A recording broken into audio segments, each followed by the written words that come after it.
Bonjour et bienvenue. Aujourd'hui, j'ai le plaisir d'avoir avec moi Emmanuel Lamontagne, podiatre et actuel président de l'Association des podiatres du Québec. Petite rétrospective sur le parcours d'Emmanuel. Emmanuel a gradué en 2014 en médecine podiatrique. Elle a par la suite ouvert la clinique podiatrique en 2016. Le nom de ta clinique, Santé rappelle-moi pour Emmanuel? Santé podiatre, exact. Puis tu es rentré dans le conseil d'administration en 2018 déjà, donc assez rapidement. Merci d'être avec nous aujourd'hui. C'est un plaisir de te recevoir. Puis dans le fond, la première question que moi je dis toujours aux gens, qu'est-ce qui t'a amené en podiatrie? Pourquoi les pieds? C'est vraiment bizarre. Oui, mais dans mon cas, en fait, c'est un peu, je dirais, un mélange d'une expérience personnelle positive avec un coup de tête, dans le sens que la vie fait bien les choses des fois. En gros, moi, j'ai toujours fait beaucoup de sport quand j'étais jeune. J'ai fait du ski alpin, beaucoup depuis l'âge de 3 ans. J'ai fait de l'escrime avec des compétitions pendant 10 ans. Puis quand je faisais de l'escrime, mais j'avais souvent justement des blessures, des douleurs aux genoux, un peu partout au niveau du membre inférieur. Puis j'allais toujours voir une physiothérapeute. Puis à un moment donné, elle m'a dit, je pense que tes problèmes, ça vient de tes pieds. Tu devrais aller voir un podiatre. Ah, j'adore. Donc, oui, exact.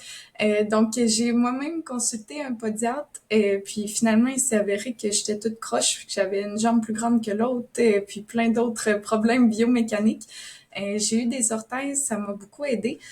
Donc, Hmm. c'est un peu ce qui m'a fait connaître la podiatrie. Par contre, il n'y a jamais un moment dans ma vie où je me suis dit, moi, je vais être podiatre, mais le domaine de la santé m'intéressait. Puis au cégep, à peu près 3 semaines avant la fin des inscriptions à l'université, OK. j'avais un rendez-vous chez le podiatre. Puis je suis sortie de là, je me Hmm. suis dit, ah, podiatre, je pourrais faire ça, moi. Puis je m'en Le souviens, timing tu sais, était quand même serré, là. Ça a été un pur hasard, finalement, quasiment. oui, ouais, vraiment, tu sais, je connaissais la profession parce que j'avais eu une bonne expérience, mais tu sais, c'était pas quelque chose vers quoi je m'enlignais nécessairement. Mais je me souviens, je suis vraiment partie de la clinique de podiatrie. Je me suis en allée au bureau d'orientation au cégep où j'étais à ce moment-là. Je suis allée chercher la brochure de l'UQTR. Puis là, j'ai lu sur le programme de podiatrie. J'ai vraiment appliqué le soir même sur un coup de tête. Puis J'adore. finalement, j'ai été acceptée dans le programme. Puis quand j'ai eu justement ma lettre d'acceptation, je me suis dit, ah, pas dire, tu sais, je vais essayer ça. Ça a l'air d'une belle profession en voie de développement. Tu sais, il semble avoir beaucoup de possibilités pour le futur. C'est quelque chose qui est général mais spécifique dans le sens que ça touche toutes les structures, tu sais, autant le volet musculo-squelettique que dermatologique en étant spécifique aux pieds.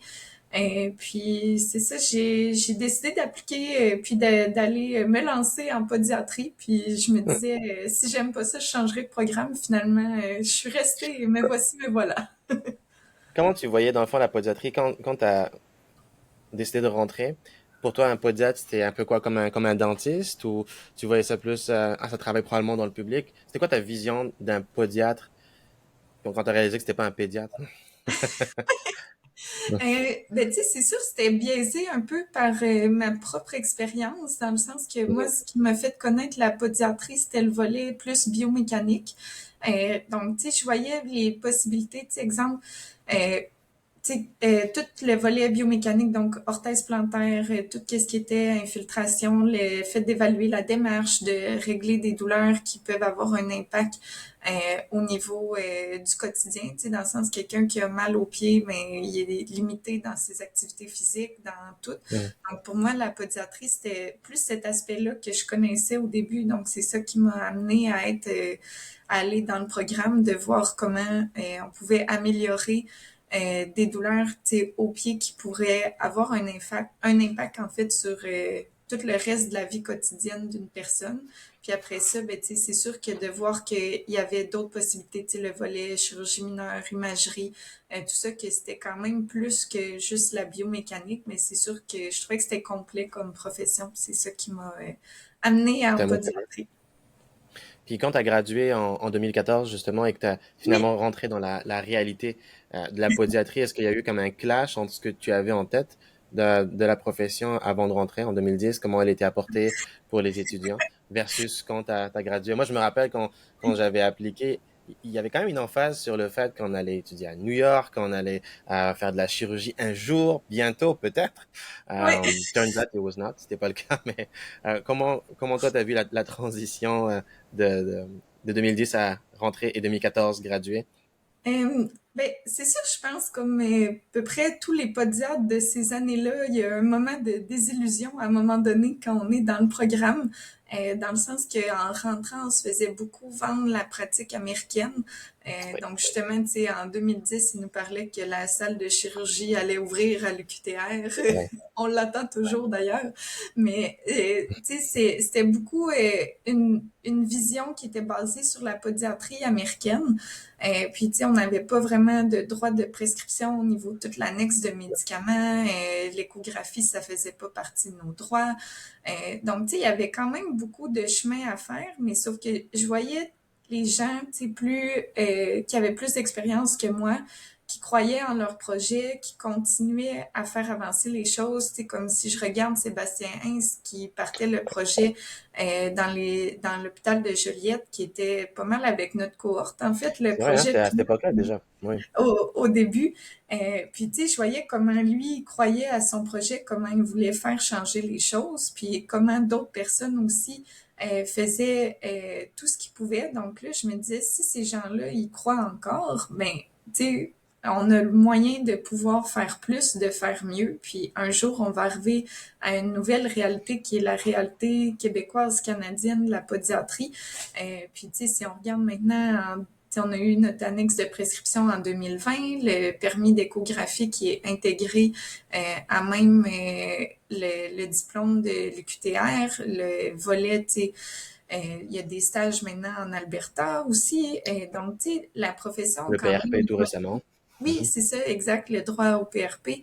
Donc, on a beaucoup de nouveaux droits qui s'en viennent tranquillement. Je crois que la majorité des professionnels de la santé commencent à connaître qui on est, qu'est-ce qu'on fait, puis à voir notre plus-value.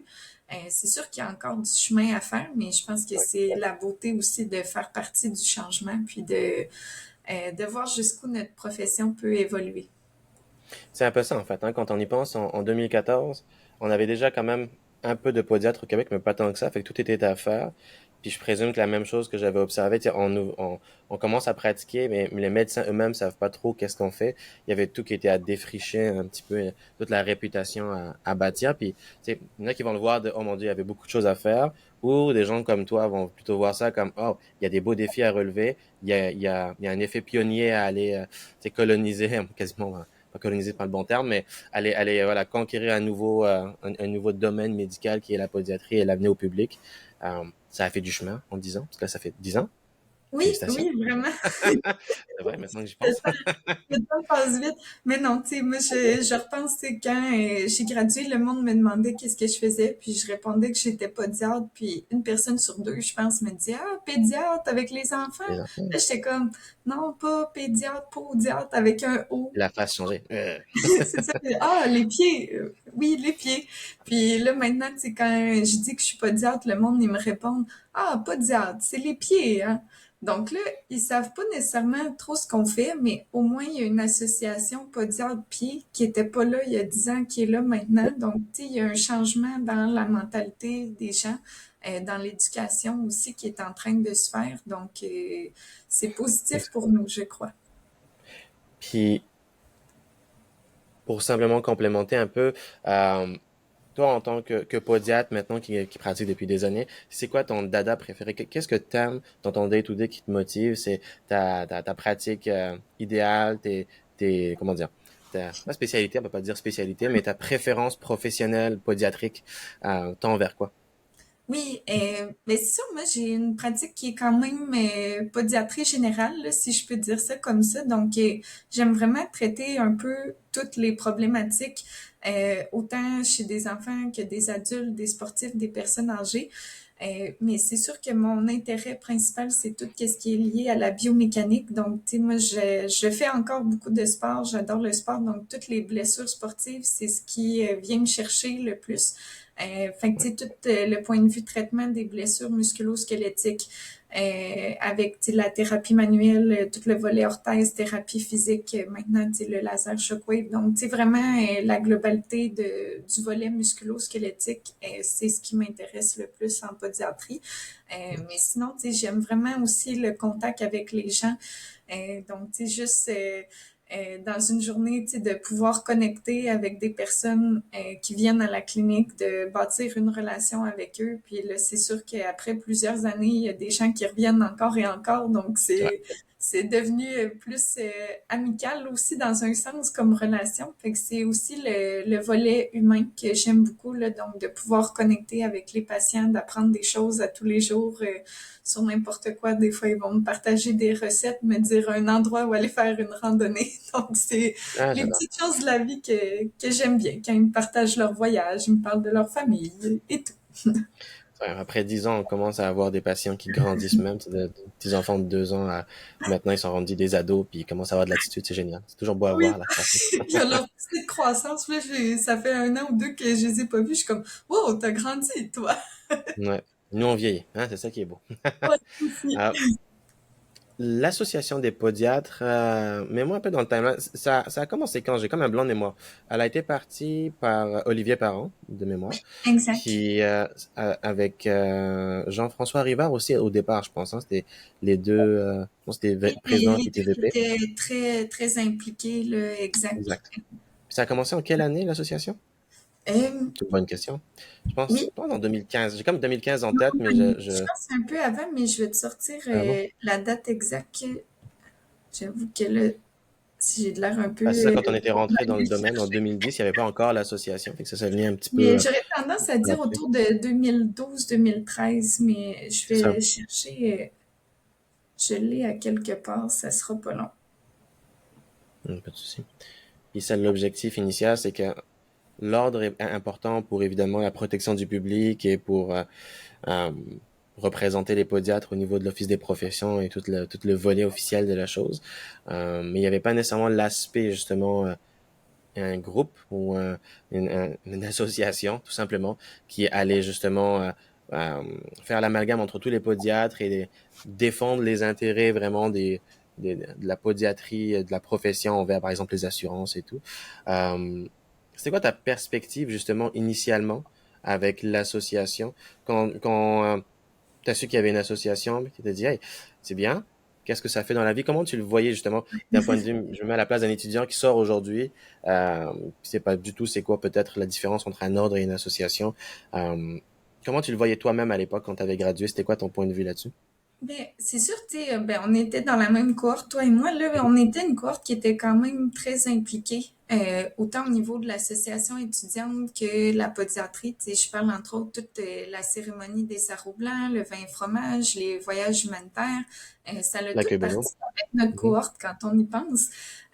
Donc, tu sais, je pense qu'on était entouré de gens qui voulaient faire des changements, qui voulaient amener la profession à un autre niveau, puis qui étaient très impliqués. Fait que c'est sûr que, tu sais, moi, je voyais l'association des podiatres comme un peu une continuité aussi des Ah, missions de l'association étudiante, mais plus au sein de la profession en tant que telle. Donc, tu sais, je voyais le besoin, en fait, de s'unir pour faire connaître la podiatrie, puis pour faire valoir nos droits. Puis c'est difficile de faire ça tout seul, donc tu sais, de le faire en groupe, puis d'avoir un poids plus grand, c'est quelque chose qui me parlait parce que j'ai toujours cru à la force du nombre pour aller plus loin.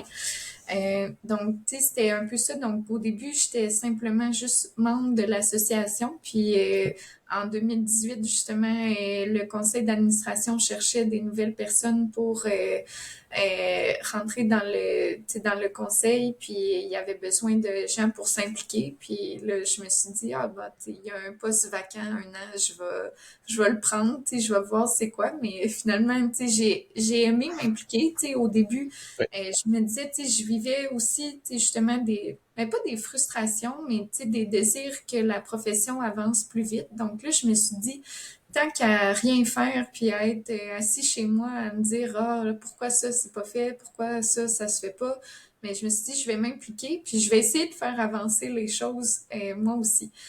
Donc, tu sais, c'était aussi le désir de relever des défis, de pouvoir amener la profession à un autre niveau, de pouvoir participer à ces changements-là qui m'ont amené à m'impliquer. Puis finalement, ben, mon 1 an s'est transformé en quelques années aussi. 5 ans plus tard, tu sais, quasiment. Exact. Euh, Puis dans le fond, ça, t'étais rentré dans le CA initialement comme un membre du CA ou directement t'avais commencé comme vice-présidente directement ou ça a d'abord été d'abord CA puis par la suite tu as transitionné à un rôle de VP à cette époque-là? Oui, c'est ça. Dans le fond, au début, je suis rentrée comme administratrice. Mhm. Donc, j'ai fait 2 ans comme administratrice. Voyons, excuse-moi, administratrice. Puis à peu près autour de 2020, 2020-2021, c'est moi qui est devenue la vice-présidente avec Gabriel Baudouin-Côté qui était le Oui. président juste avant moi. Donc, pas mal pendant tout le mandat de Gabriel comme président, c'était moi qui étais la vice-présidente. Puis là, quand Gabriel a quitté le conseil d'administration, mais je suis devenue la présidente. Super. Quand tu es rentré dans le CA, justement, comment tu voyais l'association maintenant du point de vue euh, du poste de pilotage, disons ça comme ça? Comment ça a changé les choses? Ben justement, comme tu disais, beaucoup de gens vont être frustrés que les choses n'avancent pas vite et que voilà, les choses sont pas aussi avancées qu'elles devraient l'être, mais tu as pris le taureau par les cornes, tu te dis, je vais pas rester attendre. Moi, je vais plutôt m'impliquer parce que tu sais, si on se plaint, ben, il faut faire quelque chose à ce moment-là. Fait que définitivement, je respecte beaucoup ça. Puis quand tu es rentré, justement, c'est quoi était ta réalisation comme, ah, ok, c'est ça maintenant, être dans un CA d'une association pour les gens qui n'ont jamais été dans aucun CA ou qui savent pas du tout comment se gère de structure. Décris-nous un petit peu comment ça marche exactement l'association, la structure, puis c'est quoi les rôles en fait finalement de l'association là-dedans. Oui, mais c'est sûr qu'au début, justement, c'était une période d'adaptation, de juste comprendre comment ça marche un conseil d'administration, et tu sais, le volet aussi association, puis tout ça.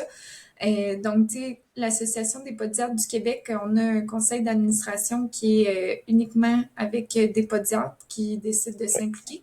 Puis on a aussi une permanence qui est en ce moment une firme qui s'appelle l'Associé. Donc, dans la firme de l'associé, on a Claudie qui est comme un peu la coordonnatrice gestionnaire de projet. Puis il va y avoir plusieurs autres personnes de l'associé qui vont faire le volet plus administratif. Donc, on a une personne au niveau de la comptabilité, une autre personne au niveau des communications, une personne au niveau des services aux membres, puis une personne au niveau du service aux événements, si je Ouais. peux dire ça comme ça. Fait que, tu sais, la permanence va nous aider beaucoup pour tout le volet administratif, day-to-day, procès-verbaux, organisation, mettons, des Toute la congrès. gestion finalement, voilà, Exact, que les c'est ça. podotes n'ont pas le temps de faire nécessairement, C'est c'est ça. fait par l'associé là-dessus. Exact. Puis sinon, ben, les podiatres comme implication au niveau du conseil d'administration, mais c'est beaucoup aussi de donner notre opinion sur les enjeux qu'on vit, de proposer des solutions pour essayer de surmonter ces enjeux-là, de répondre aux demandes des membres. Donc, tu sais, s'il y a quelque chose, un événement qui arrive, puis que ça suscite des questions au niveau des membres, ben, faut Ouais. pas qu'ils se sentent gênés de venir en parler à l'association parce qu'on essaie d'aider tout le monde de défendre les intérêts. Puis c'est aussi de bâtir les relations avec les autres organismes externes à l'association, mais qui peuvent avoir un lien avec nous, comme l'Ordre des podiatres, le CPME qui est l'association canadienne, toutes les autres associations professionnelles aussi, comme l'association des dentistes. Donc, tu sais, il y a un volet aussi relationnel, puis aussi avec les étudiants, dans le sens que Ouais. on est proche de l'association des étudiants pour justement essayer de stimuler aussi le membership dans l'association une fois qu'ils graduent, mais aussi pour aider eux à défendre leurs intérêts euh, au niveau de l'université si jamais ils vivent des enjeux. Donc l'association est là aussi parce que tous les étudiants sont membres de l'association via l'association étudiante. Là. C'est vrai.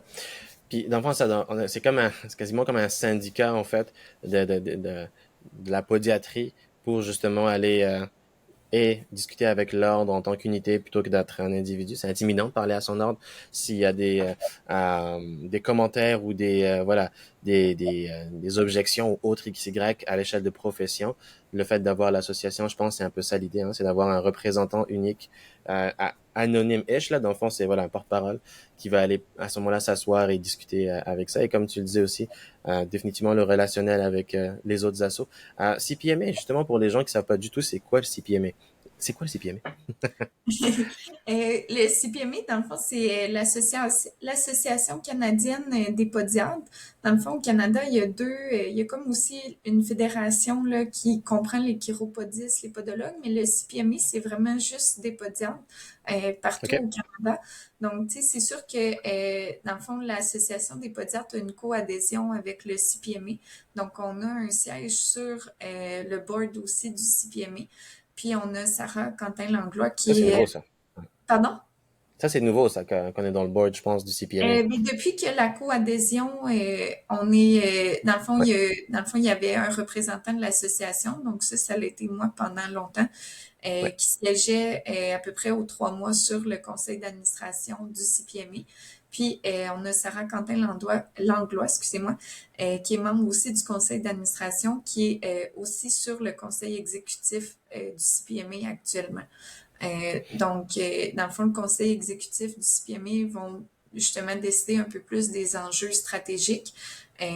Notre but avec la coadhésion, c'est vraiment d'essayer d'avoir un Canada qui est plus uni en termes de podiatrie, puis de favoriser la mobilité d'une province à l'autre. C'est quand même un gros défi parce que chaque province a des réglementations différentes au niveau du champ de pratique, mais aussi au niveau des exigences pour être podiatre au sein de la même province. Donc, tu sais, il y a des provinces que ça va prendre le doctorat de premier cycle plus une résidence aux États-Unis. Il y en a que c'est un bac, il y en a que... Donc, tu sais, les exigences Ouais. d'une province à l'autre varient beaucoup.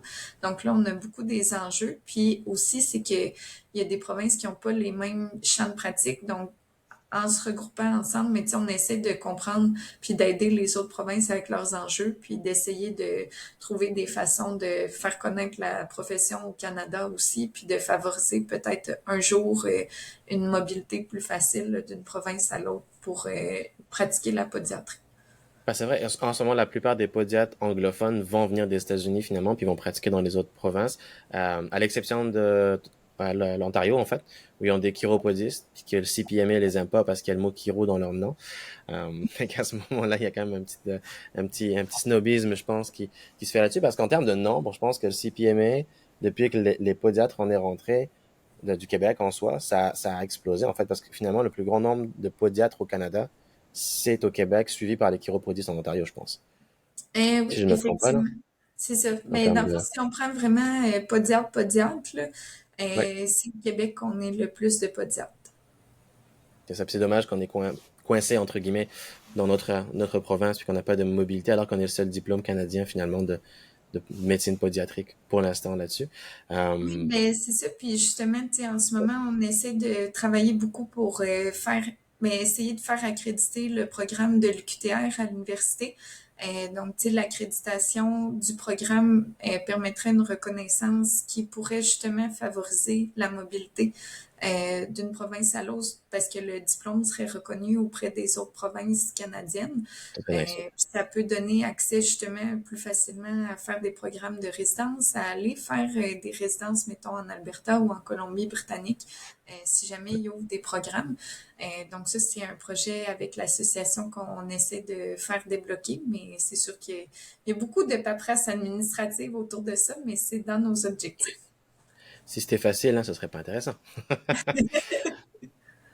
Fait que dans dans les dernières années, justement, tu es passé du rôle de VP, puis par la suite, au niveau de la présidence, il y a eu un transfert de flambeau là, avec Gabriel, qui était le précédent président. Comment a été la transition? Comment tu t'es senti dans ton changement de chapeau par rapport à ça? Ben, la transition, ça l'a vraiment bien été. Tu sais, je dois avouer que, mettons, je trouve que c'est une des forces de notre conseil d'administration, justement, de l'association, c'est que Tu sais, on met pas le fardeau à une personne. Tu sais, on essaie, dans le fond, tout le monde travaille, tout le monde fait ça bénévolement.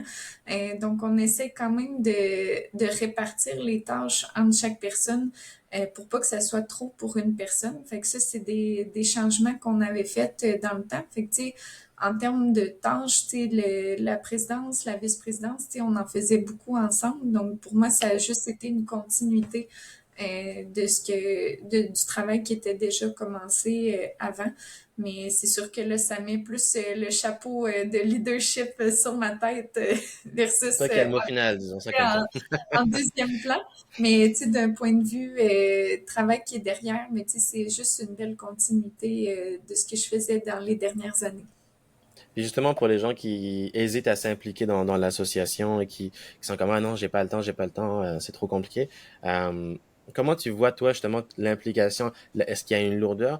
Je dirais que depuis qu'il y a l'associé, je pense que ça a changé beaucoup. Maintenant qu'on a comme littéralement une compagnie qui fait la gestion du day-to-day beaucoup mieux, versus avant. Euh, Comment tu décrirais en ce moment le nombre d'heures que tu mets par semaine en tant que présidente, c'est autre chose. Mais disons, avant même d'être là-dedans, juste dans le CA, en t'impliquant, c'était quoi la charge à peu près réaliste pour que les gens, mettons, qui hésitent, se fassent une tête, là, genre, si tu as un truc à 40 heures de plus dans ma semaine, ou si finalement, non, c'est beaucoup moins intense, mais c'est plus de participer aux réunions. Vas-y.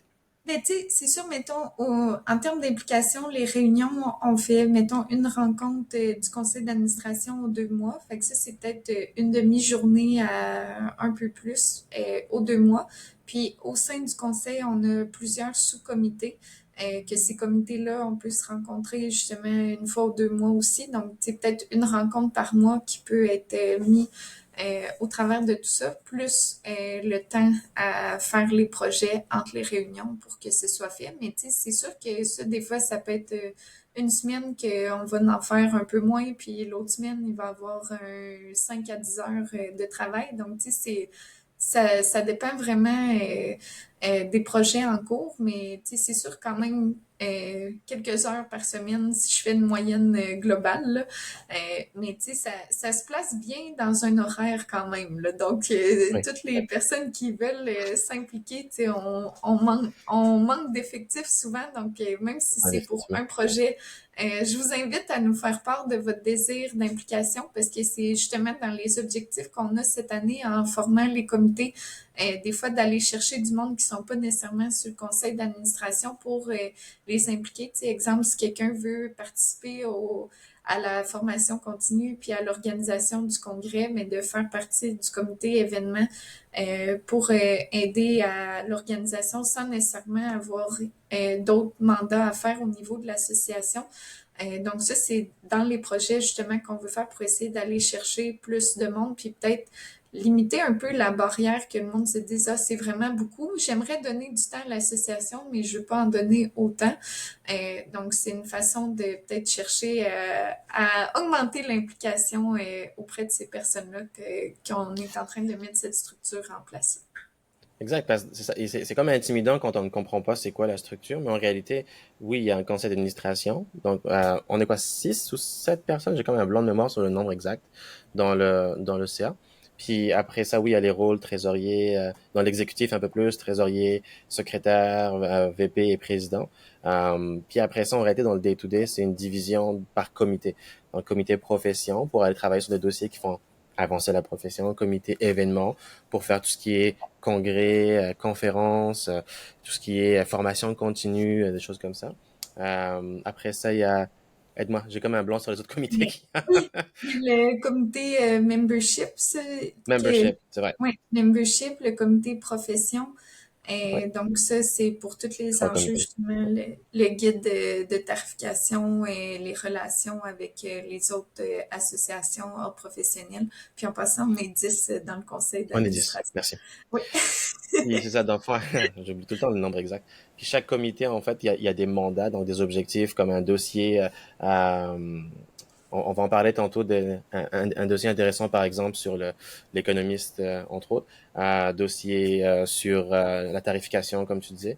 Fait que le morceau association est subdivisé en petits morceaux biteable bites, comme on dit, là. Des petits morceaux qui sont faciles à digérer. Puis c'est ça, comme tu disais, c'est cool. Maintenant, on essaie plutôt d'avoir des gens qui se sentent obligés de faire partie du CA, mais plutôt d'avoir des bénévoles par dossier temporaire. Donc, on a un contact intéressant pour une formation continue, d'être la personne qui va justement nous mettre en contact, de s'occuper juste de la, voilà, de la réserver un peu et de discuter, d'approcher. Euh, Au final, chaque podiatre est quasiment représentant de la profession dans son secteur. Fait on s'implique en réalité tous à notre façon, mais de juste l'officialiser sous une même bannière, c'est ça que l'association sert, je pense, si je dois Exact. le résumer comme ça. Puis, justement, en ce moment, c'est quoi les dossiers, tu dirais, qui sont les plus chauds, les plus critiques de l'association que tu juges comme ces dossiers-là sont vraiment le fer de lance de la prochaine année, des prochains 3 ans, 5 ans? C'est quoi les Oui. dossiers, selon toi, qui sont les plus Euh, urgents? Oui. ben, tu sais, c'est sûr, mettons, cette année, là, je vous dirais qu'on a beaucoup travaillé à bâtir des relations durables aussi. Tu sais, mettons, justement, on travaille de plus en plus en collaboration avec l'Ordre des podiatres. On essaie de bâtir une relation des deux entités qui est dans la collaboration. Parce que justement, tu sais, on travaille les deux pour faire valoir la profession. Tu sais, Ouais. autant l'ordre que l'association, notre but, c'est que la podiatrie elle soit reconnue à sa juste valeur, mais Exact. on a des missions différentes. Donc, tu sais, l'ordre plus d'un point de vue protection du public, l'association plus d'un point de vue protection des intérêts des podiatres, puis dans tous les volets. Donc, tu sais, si je prends un exemple, tu sais, comme il y a beaucoup de podiatres qui ont bien hâte qu'on soit inscrit au CRDS pour pouvoir faire des références au niveau des médecins spécialistes. Ben, tu sais, quand on travaille les deux ensemble, tu sais, c'est important qu'on sache les objectifs puis les projets globaux sur lesquels chacune des entités travaille, parce que si, mettons, l'ordre réussit à faire rentrer les podiatres dans le CRDS, mais c'est l'association qui doit s'occuper de négocier les tarifs auprès des autres associations professionnelles. Donc, c'est pour ça Exact. que c'est important que les deux, on travaille ensemble. Donc, tu sais, oui, on a des objectifs communs, mais on a des missions différentes. Donc, de les aligner ensemble, c'est vraiment quelque chose qui, je crois, peut aider notre profession à aller plus loin. Donc, ça, c'est quelque chose sur laquelle on a travaillé beaucoup dans la dernière année pour établir un bon partenariat. Puis, je suis fière de dire que ça va de mieux en mieux, puis qu'on travaille de plus en plus ensemble. Même chose pour le CPME, les autres associations, on essaie de les rencontrer, de s'inspirer de leurs bons coups parce qu'ils ont souvent de l'avance sur nous, sur qu'est-ce qu'ils font. Ouais. Fait que, il y a beaucoup un volet relationnel pour nous aider à être une association plus forte puis à grandir en s'inspirant des bons coups des autres personnes qui l'ont fait avant nous.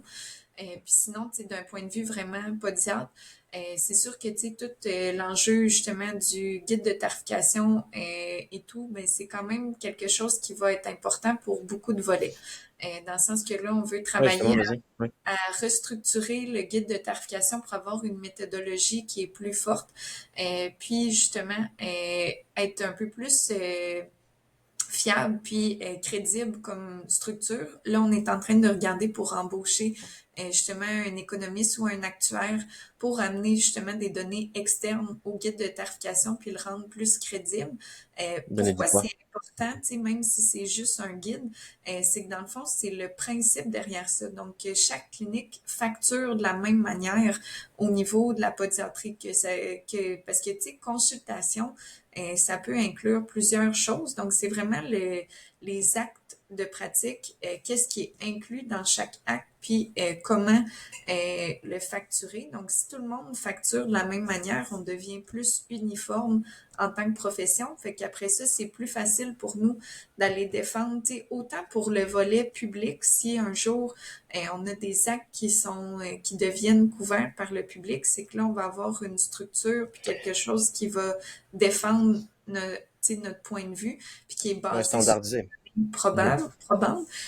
Autant pour les tiers payeurs, donc tu sais, toute la CNESST, la SAAQ, tu sais, tout ça, les assureurs, tu sais, il faut qu'il y ait une uniformité quelconque pour que ce soit facile, puis ben, plus facile, du moins, d'amener la représentation, mais tu sais, ça a un volet qui est plus grand que juste un guide.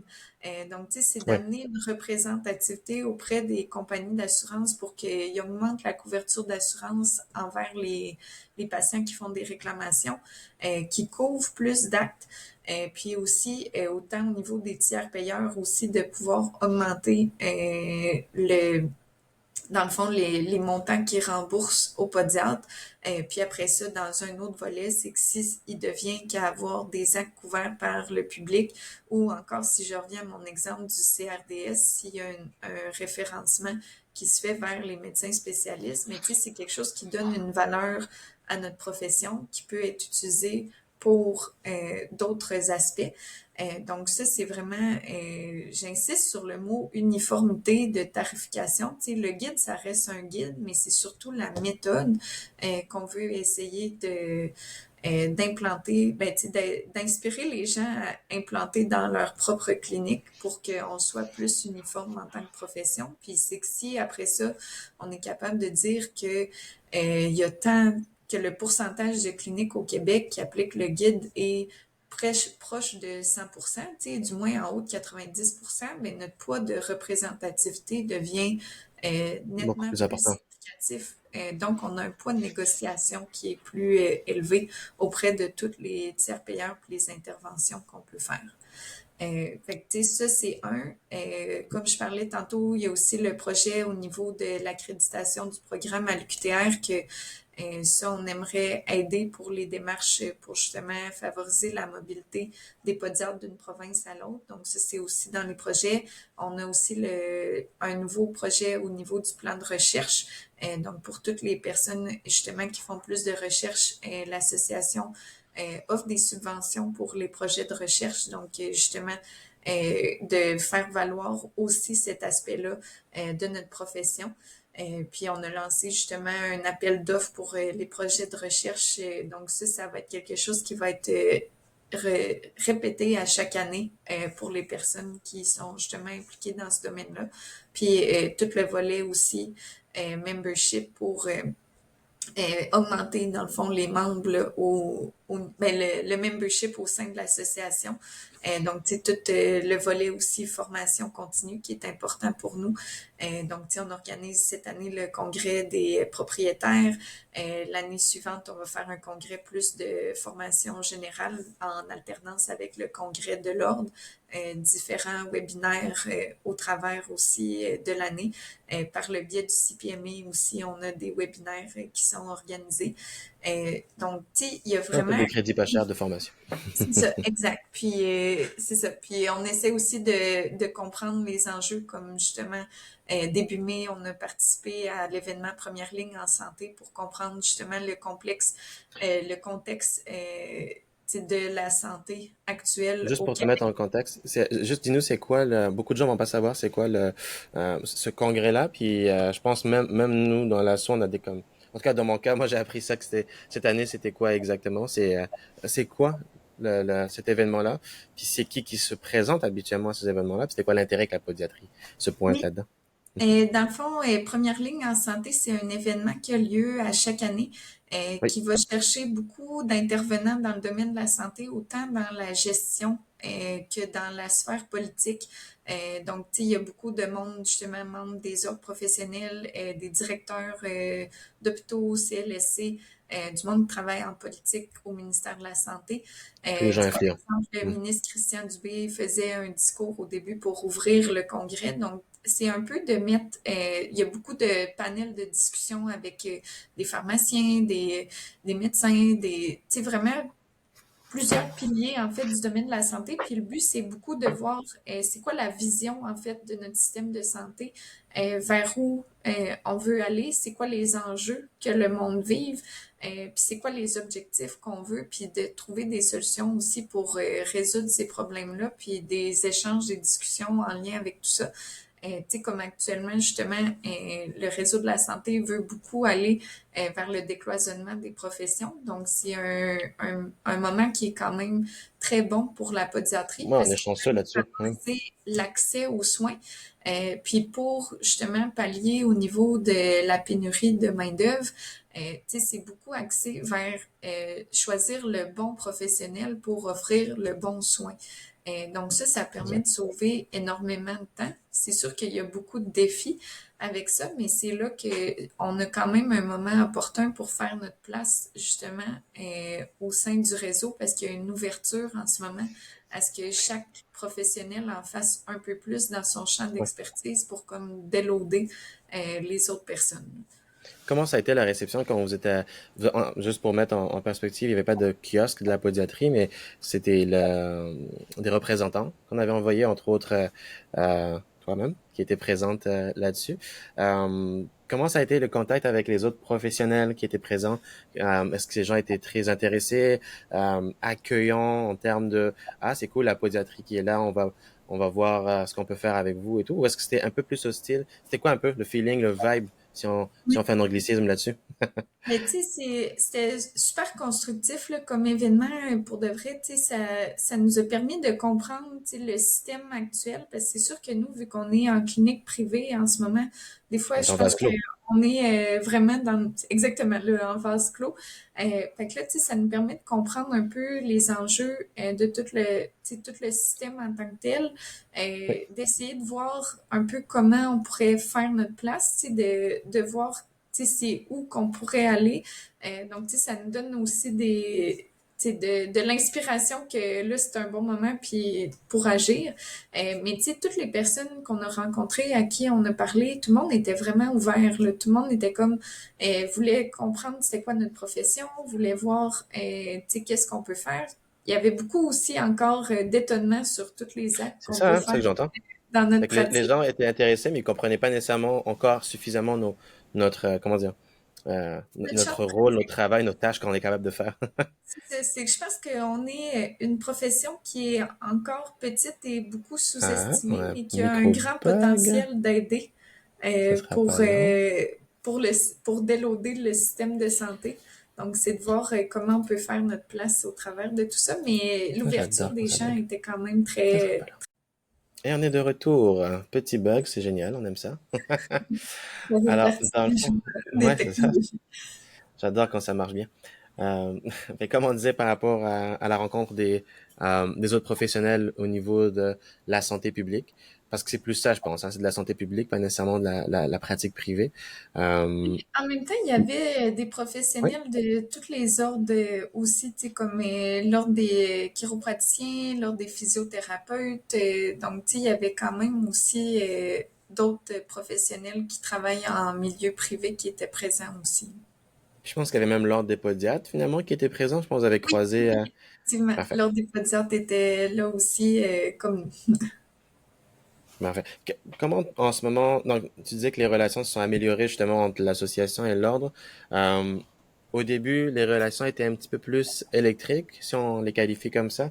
La Ben, relation n'était pas nécessairement conflictuelle. Comment tu qualifierais ça? Mets-moi un peu dans la perspective de l'évolution de la relation entre l'association et l'ordre. Ben, je dirais pas nécessairement électrique, mais plus en vase clos. Tu sais, comme Hmm. chacun travaillait pour soi sans nécessairement se parler.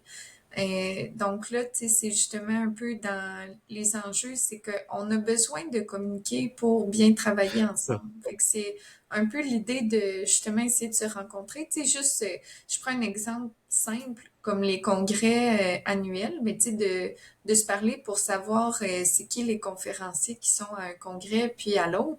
Ben, ça permet d'avoir une variété de sujets de présentation qui est pas la même d'un congrès à Absolument. l'autre. Donc, tu sais, on peut être complémentaire dans ce qu'on offre au niveau de la formation.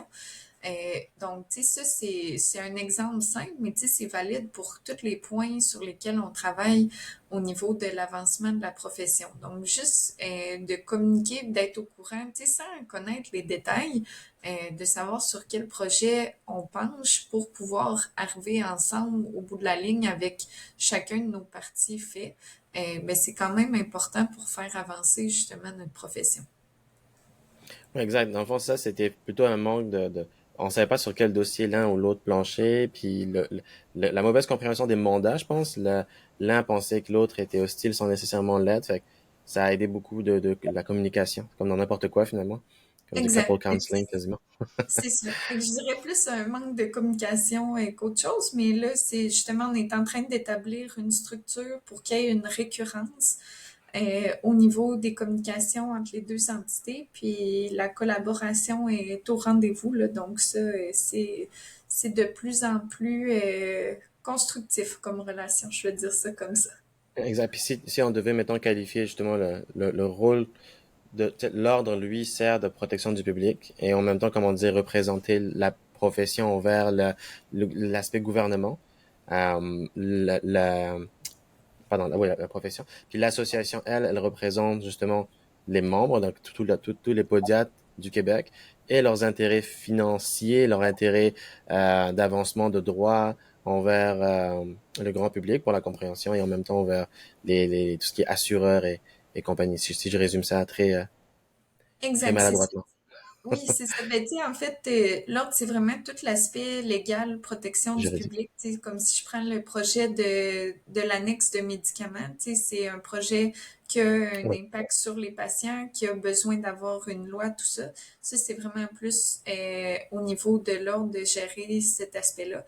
Puis l'association, mais ça va être de s'assurer que les projets, dans le fond, répondent aux intérêts des podiatres. Donc, tu sais, que nos intérêts sont considérés autant au plan social, économique, puis personnel aussi, de s'assurer que tout est en congruence. Comment tu vois l'avenir en soi de la profession en ce moment quand tu t'imagines maintenant avec tout ce qu'on voit qui débloque en ce moment, parce que les choses avancent quand même bien dans les dernières années. On a beaucoup de choses qui ont bien avancé. Euh, Où tu vois la profession dans les prochains 5 ans, puis comment tu vois l'association jouer un rôle là-dedans. Donc, comment tu vois ça?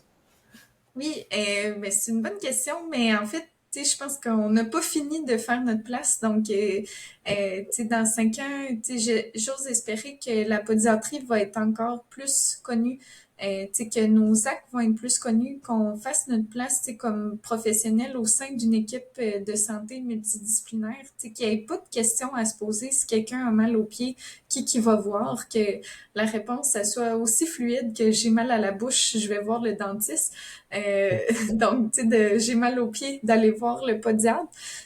Donc, tu sais, ça, c'est vraiment quelque chose, tu sais, que j'espère qu'on va continuer à travailler pour faire connaître plus la profession, autant auprès du public que des autres professionnels de la santé. Après ça, tu sais, tout le volet aussi, reconnaissance au niveau des assureurs, mais tu sais, de continuer à travailler que les tiers payeurs, les assureurs reconnaissent aussi un peu plus notre profession puis augmentent leur couverture de remboursement pour les patients. Puis c'est sûr qu'il y a aussi tout le volet un peu justement soins avec l'accès public. Donc, tu sais, de faire notre place, tu sais, sans nécessairement qu'on devienne une profession 100% publique, tu sais, qu'il Ouais, y ça ait j'allais dire. une Comment tu vois partie ça là?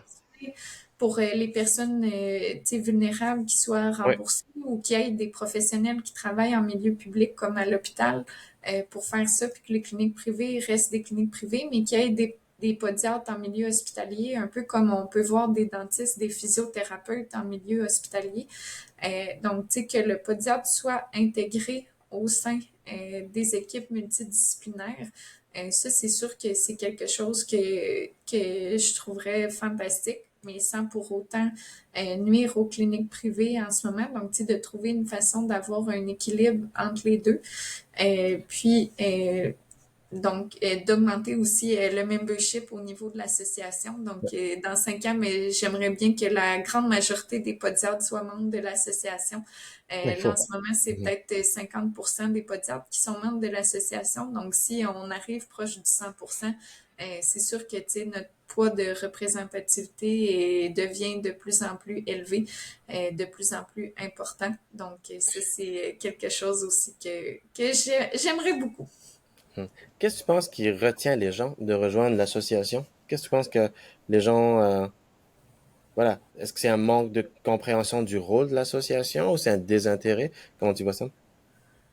Peut-être un manque de compréhension Je plus, pense aussi. des Mhm. fois une accumulation de toutes les charges que ça doit coûter pour être podiatre. Et je suis consciente que ça fait beaucoup, Ouais. mais tu sais, puis que l'association est comme un surplus dans tout ça, puis que des fois, on voit pas nécessairement le plus-value à payer la cotisation pour être membre de l'association. Mais dans ce temps-là, il faut répéter que c'est pas juste une contribution monétaire, c'est vraiment aussi pour la profession en tant que telle.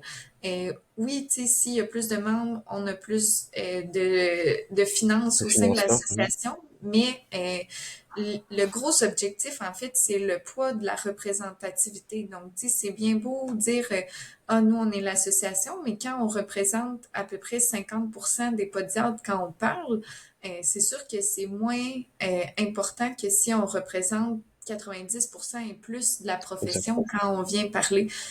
Donc, c'est vraiment aussi la force du nombre qui est importante avec le membership, de voir justement que on est tous unis, qu'on veut aller vers la direction de faire avancer la profession. Puis c'est sûr que je pense que la podiatrie va devenir qu'avoir plusieurs spécialisations un jour dans un sens qu'il va y avoir du monde qui vont faire un peu plus de recherche. Il y en a qui vont pousser plus le volet chirurgical. Il y en a qui vont pousser plus le volet biomécanique avec la thérapie manuelle. Donc, je vois la podiatrie avec un peu de plusieurs petites spécialités. Oui, Puis je pense que c'est là qu'on va faire notre place comme profession, dans le sens que le but, c'est pas nécessairement de copier le modèle américain, mais de faire une nouvelle réalité de la podiatrie au Québec, puis même d'inspirer le Canada à en faire autant, parce que pour l'instant, il y a beaucoup de provinces canadiennes qui aiment, qui trouvent ça intéressant de voir qu'il y a une école au Québec, puis qui aimeraient ça, eux aussi, avoir une école dans leur province. Donc, on est aussi une source d'inspiration pour les autres provinces parce qu'on a un programme universitaire. Puis, oui, au début, il a été basé beaucoup sur le programme américain, mais je pense qu'on a une opportunité de faire une nouvelle réalité qui va aller chercher aussi, même le volet pied diabétique en milieu hospitalier. Donc, d'avoir une formation de base qui peut peut-être évoluer en plusieurs sphères, qu'on va avoir des podiatres plus spécialisés dans certains domaines. C'est peut-être 5 ans, c'est optimiste, mais d'ici 10. plusieurs années, je pense que c'est peut-être une voie Oui. que justement la profession pourrait prendre. Justement, pour la discussion sur tout ce qui est le volet rentré dans le domaine public, il y a tout le débat de rémunération, c'est quoi un vrai, la vraie valeur d'un podiatre. Et pour ceux maintenant qui disent, ah, mais pourquoi rejoindre une association si moi j'aimerais bien travailler à l'hôpital, fait que je serais plus du public et l'association représente le privé. Qu'est-ce que tu as à répondre à ce commentaire-là, justement? Ben, justement, ça, c'est dans les objectifs du guide de tarification aussi, c'est que le but ultime, en fait, c'est d'établir la valeur d'un acte podiatrique. Donc, si on évalue comme il faut puis avec justement le but d'ajouter un économiste ou un actuaire, c'est aussi de comparer avec les autres professionnels qui font des actes similaires à Exact. nous pour comprendre notre valeur est où, mais c'est aussi d'établir la valeur dans le milieu public, tu sais, oui, au niveau des actes, mais aussi nos actes en milieu public, d'établir aussi un guide par rapport à cette valeur-là. Donc, je pense que le but de l'association, c'est de vraiment défendre les intérêts de tous les podiatres dans toutes les sphères. Fait que ce soit autant au niveau de la recherche d'une résidence chirurgicale, du milieu hospitalier, au niveau de tout ce qui entoure les soins au niveau des personnes diabétiques. C'est tous des volets de notre profession qui sont importants. C'est pas grave s'il y a des gens qui sont pas intéressés par tout ça en même temps, mais il y a des gens C'est qui ça que sont ça prend, en fait. Faut pas, voilà, faut de spécifiquement la diversité. par tout. Donc, c'est ça. Moi, j'apprécie la diversité de notre profession, puis les possibilités. Donc, je crois que c'est important de les défendre pour toutes ces personnes-là en considérant Mhm. les intérêts des autres qui sont pas nécessairement intéressés par ça, pour que tout le monde soit pris en considération dans nos décisions Ouais, aussi. discussion. Je pense à l'heure des dentistes, justement les dentistes qui finalement cherchent à sortir du domaine public.